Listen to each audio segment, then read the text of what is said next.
Farage the Farage. I know your name. I don't know what you're going to ask me. Chris, here goes. Hi, Nigel. Like you, I think that Donald Trump winning the 2024 presidential election is vital for the security and prosperity, not just of the United States, but I think also the rest of us in the Western world. What I wanted to ask you is, as somebody who's clearly trusted by him and I think has his ear as well, what's the biggest piece of advice you would give him in the run-up to that election campaign? Oh, gosh, advising Donald Trump is not a very easy thing to do, because he does know his own mind. Look, he's upset at the mass mail-out of postal ballots. I've seen postal voting fraud in this country. I saw it in Peterborough a couple of years ago, in a by-election, on the most appalling scale. People go to prison, but most of his voters are going to be like many British people. They're going to be people with mortgages, worried about rising energy costs, worried about what their kids are being taught at school. And for them, they need a positive message looking forward. So not too much looking back, be the party of electoral reform. But frankly, the Democrats have made a complete mess of everything. We're on the anniversary of the withdrawal from Afghanistan.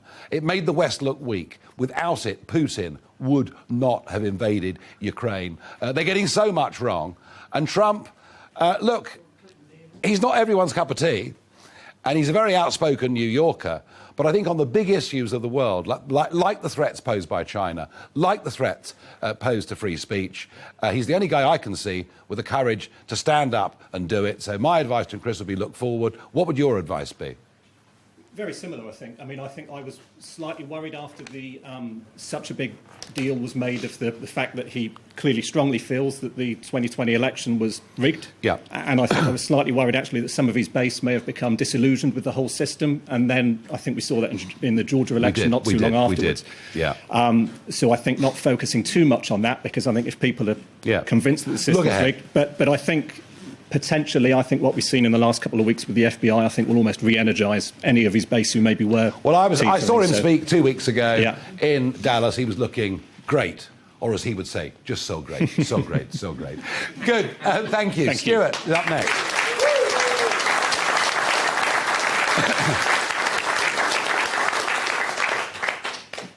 Nigel, myself and my wife, we're publicans. We've run the pub for 22 years locally. Now, my question is regarding inflation. How can raising interest rates by 1%, 2%, 3% offset a 500% increase in my gas costs? In order to justify that, I would have to increase turnover by over 15% to maintain the bottom line. Stuart, the fact is inflation is caused for two reasons. One is monetary inflation, that we print too much money and we pump it into the system and there's more money chasing the same number of goods. And then there's price shock inflation, which we've seen on the back of Ukraine. Interest rates are predicted to go up by 2% by the end of May. Interest rates going up has a dampening effect upon the economy and in time reduces inflation. But it doesn't do it quickly. And the answer to your question is the Bank of England putting up interest rates now is going to have very, very little to do with what your energy bill is going to be over the course of the next year. They got this wrong. They should have raised interest rates 12, 15 months ago. But also all my suppliers, their input costs are increasing by the same margin. So therefore their supplies to me and my bottom line ever dwindles. Unless I somehow manage to maintain my customer base and increase prices, which increases inflation. Stuart, you just summed up the British economy. We're in a bit of a mess. I wish you well. Thank you very much indeed. Next up, it is Tony.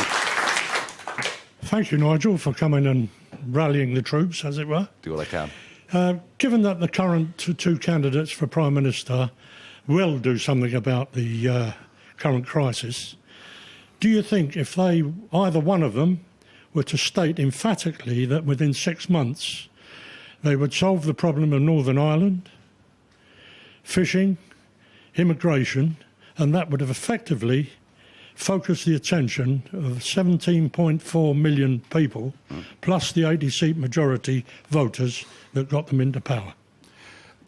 Tony, if they did those things, I would strip naked and climb onto the roof, and And we would then have a proper Brexit. The British people expected us to have control of our borders. They then discovered we were still stuck in something called the ECHR. Northern Ireland's been cut off. You speak to East Coast fishermen at Aldborough, on the beach or whatever. Yeah. They've been betrayed. Bits of Brexit have worked. There's a lot more to do. If they do it, as I say, I'll be thrilled. I don't see it. You don't see it? I'm afraid not. I hope I'm wrong. I hope I'm wrong. We'll see. Thank you. Jill. Hello, Jill. Do you think that after the GB News film, that an investigation in France shown on your show yesterday or last night will concentrate the minds of the government and force them to do anything new? Look, as I said, you know, the hugely increased turnout in the Brexit referendum, a lot of it from non-voters, is people thought maybe this one time, just this one time, our vote might make a difference. Yeah. And getting back control of our borders, getting this thing properly organised and managed was top of the list for millions of people. Not for everybody, but for millions of people. Mm. And the 2019 majority that Johnson got was on the back of that too. Yeah. And that was something I'd pushed, and it helped me get rid of Theresa May, which opened the door for Boris Johnson. The best thing I ever did get rid of Theresa May. I mean, it really was. So if they don't do it, if they don't solve this, they will lose the next election. Yeah. Because people simply won't turn out to vote for them because they will have overpromised and underdelivered time after time. And I thought the piece of work GB News put out yesterday was sensational. Brilliant. It was brilliant journalism. We're revealing the truth, and we're not afraid to tell the truth. We are, after all, the People's Channel. Absolutely. Thank you. And finally, Patricia.